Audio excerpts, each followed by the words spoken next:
and I'm here to give you guys another political video. Now, before I even jump into it, I would first like to say thank you guys for whoever managed to take the time out of their day to listen or watch the initial series I'm doing on Golden Boy, where I talk about essentially the rise and fall of Golden Boy. So far, even though it hasn't gotten a lot of views, it has gotten a lot of reception to it in terms of like the like to dislike ratio, and it's gotten a lot of comments. So for me, it's a good thing because it lets me know that I'm putting out the content that you guys want to hear and want to see. Uh, and this right here is just I couldn't not make a video talking about it, especially because what we're gonna be seeing as over the next couple of weeks is going to be a lot. Especially when you look at the fact that the inauguration is set for January 20th, and what we had going into this week, where you had the vice president who would certify the election and the win for Joe Biden. You saw probably the worst day in the last 4 years in American history. I can't really say more of it in terms of past those 4 days. And when I say the worst day in the last 4 years, I mean for white America, not really for Black America, because there's been a lot of shit that's been going on. Um, but mostly, what happened on January 6th, 2021, will essentially forever live in infamy.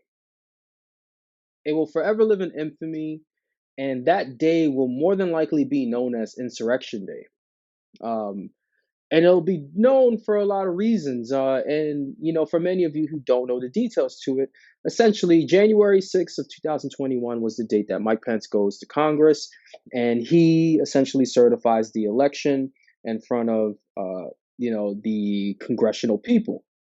Now, what ends up happening is you got some people who of course object to it, a lot of Trump loyalists who are looking to be that guy that takes that mantle and carries it into the next election, hoping that with Trump on the way out, they can capture his audience and take that with them. And then of course, it didn't really hold up much in terms of people upholding the objections. The objections are more of a, I'm going to go down on the record, and I'll explain later in this video why doing that kind of fucked them up. But outside of the certification process, you had the president of the United States, Donald Trump, giving a rally to a lot of his supporters who had traveled to the Capitol in order to essentially, you know, um, go through and let their voices be heard and talk about how much they felt the election was rigged and X, Y, and Z. And in this crowd, you had legislators, you had government officials, you had people who have been part of government that actually participated in this. And for Donald Trump, the worst part about it is he sparked up these individuals and their anger to storm the Capitol. And when you storm the Capitol, they were met with probably one of the worst forms of, police protection that I have ever seen. My neighborhood is protected harder than what was happening in Capitol Hill. you know so the idea that this was going to be a situation uh where you are going to have a lot of people in a condensed area like DC is not big. To put 10,000 people in one area is a lot of people. And just to give you guys just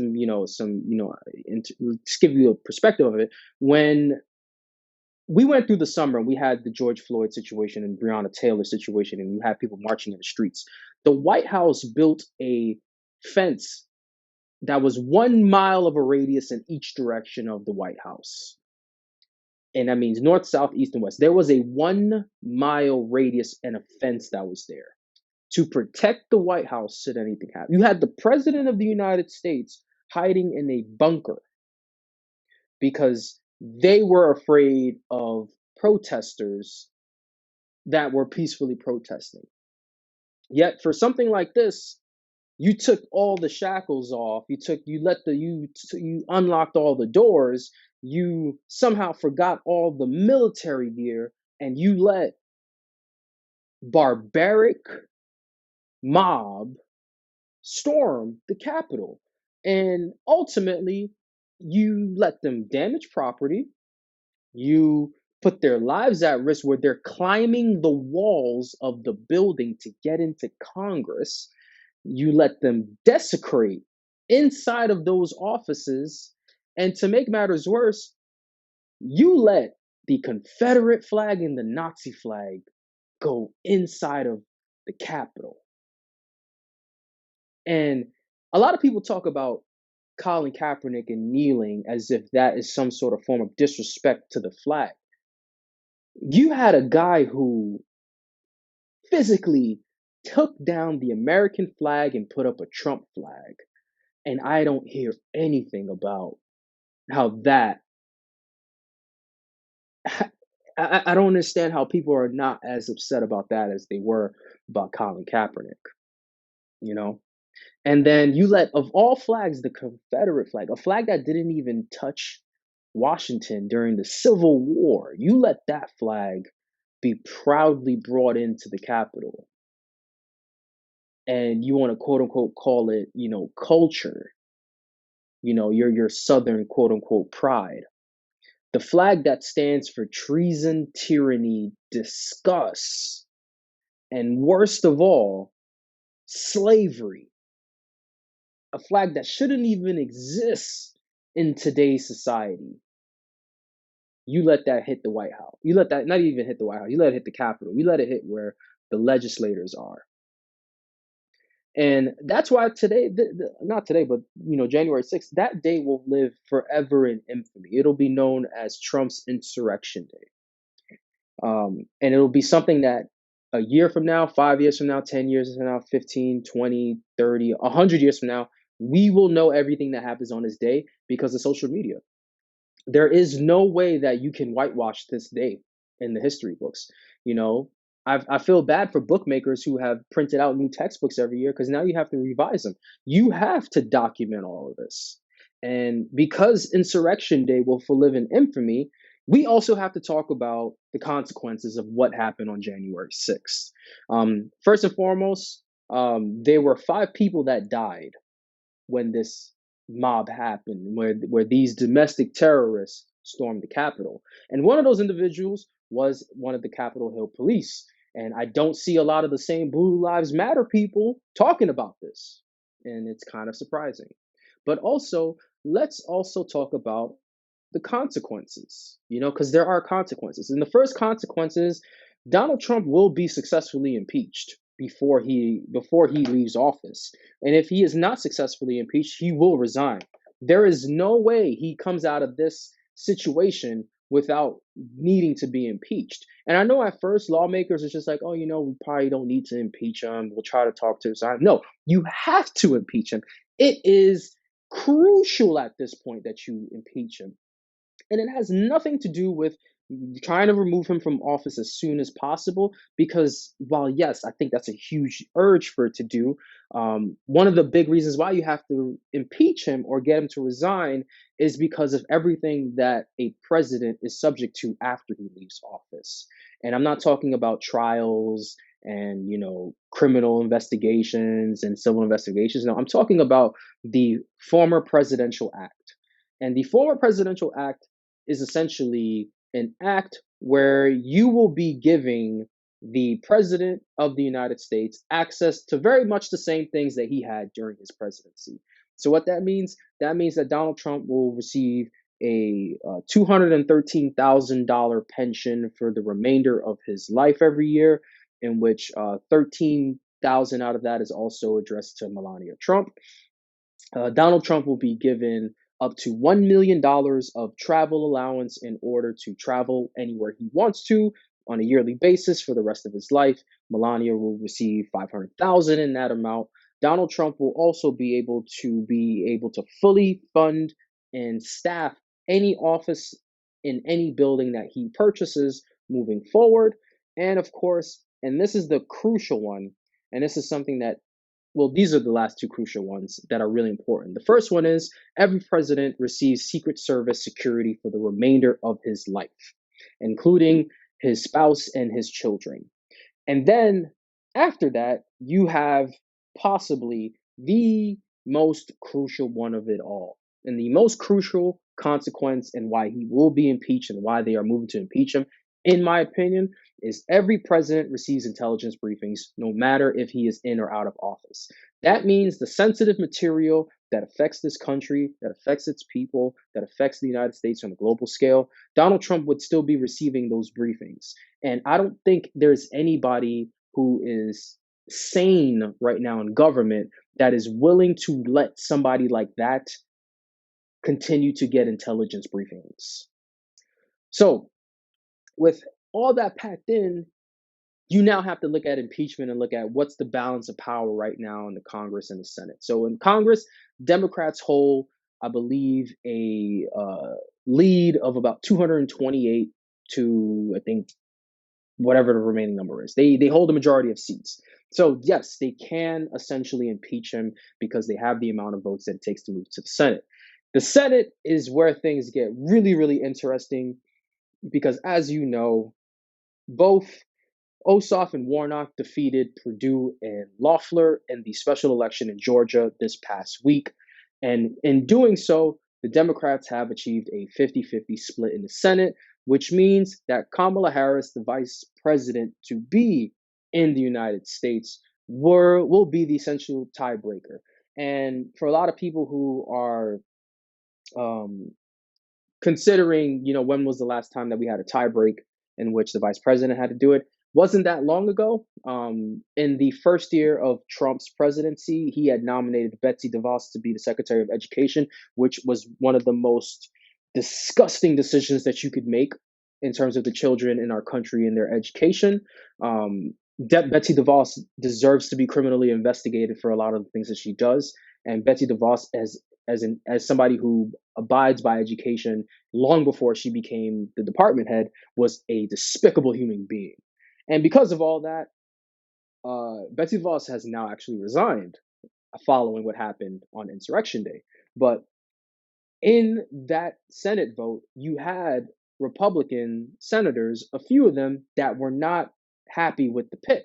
So they voted against certifying Betsy DeVos and approving her for the board, but it fell on a 50-50, and Mike Pence broke the tie, voting to put Betsy DeVos over and make her the Secretary of Education. Now, if you find the same situation in Congress now where everybody just votes along with their party, Kamala Harris will break it. But the problem with the balance of power now, especially after today, is that you have Republicans who are too afraid to not take a stand. And you also have Republicans who are going to do everything in their power to separate themselves from Donald Trump because of this. And I wouldn't be shocked if you see nearly 300 members of Congress vote to impeach him. And I would not be shocked if you see more than 60 to 65 senators vote to impeach him in the Senate. It will happen, in my opinion. And for the Republican Party, this I know when Barack won his election in 2012, and I didn't think anybody else really had a chance at running for the Republican Party. I said at that time, and I think it was 21 at the time when I did vote in that 2012 election, and heading into 2014. I felt the Republican Party had no way of ever reassuming power in the government again because the economy was up, people were making money. Everything that you would have wanted out of a government in terms of how it functioned financially was working. There were still a lot of social issues that weren't being solved. And then that allowed a perfect wild card like Donald Trump to go in to rile up a specific fan base and to win the 2016 election. In 2024, there won't be the same. And there won't be the same for a lot of reasons. Number one, A lot of the Republican base that Donald Trump sparked, he had turned into his base. Not them being just Republicans, but them now looking at Republicans the same way that they look at Democrats. And the thing about these people is they are not going to change their opinion. So now you have a Republican Party that is faced with two very specific things.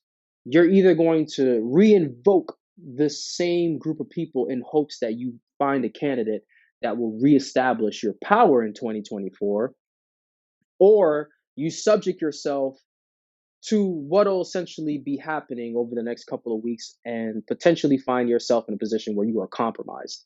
And what I mean by both of those is what Donald Trump did essentially on January 6th is he violated the number one cardinal sin of the people who make a lot of money in this country.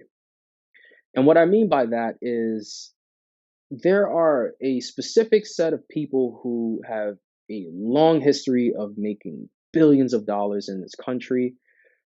These people are ultimately what you would call the 1% of the 1%. And for many people, they are the people who have made money from generational wealth that stems all the way back to the founding fathers. And for these people, while they pump so much money into their political agenda, their economical agenda, different sectors in the market, one thing that they really take responsible is the image of this country. And secondly, they also and strongly want to make sure that America is seen as the most powerful, richest country in the world and is the trendsetter, is the leader of the world in establishing dominance. And what Donald Trump did on January 6th was he showed the entire world that the United States of America can be weakened and fragiled from the inside, very much like a lot of countries that go through regime changes over and over. And when you do that, and when you piss off those people, that's when you have ultimately buried yourself and there is no coming back from it. You have made that decision. For you to invoke citizens of this country to shout that they want to hang legislators, that they will build nooses, that they will storm government buildings and steal classified equipment, that they will go in and they will harm government agents. And some of them are government agents. That shows your enemies around the world that you can be compromised, not only from the outside, but from the inside. And because of that, it wouldn't be surprising to me if Donald Trump is prosecuted, he is held accountable to the highest extent. They are going to make such an example out of him that by the time that we are 5, 10 years down the road, we will look back at Donald Trump as if Donald Trump was somehow in combination and worse than not only just Nixon, but he was Nixon on steroids and PEDs with a little bit of Ronald Reagan thrown into it. And because America's image is now damaged to where our allies are saying this is just pathetic. Our enemies see this as a great opportunity for them to look at our weaknesses. These people realize that we have to act fast. You have to impeach him. You have to hold him criminally responsible.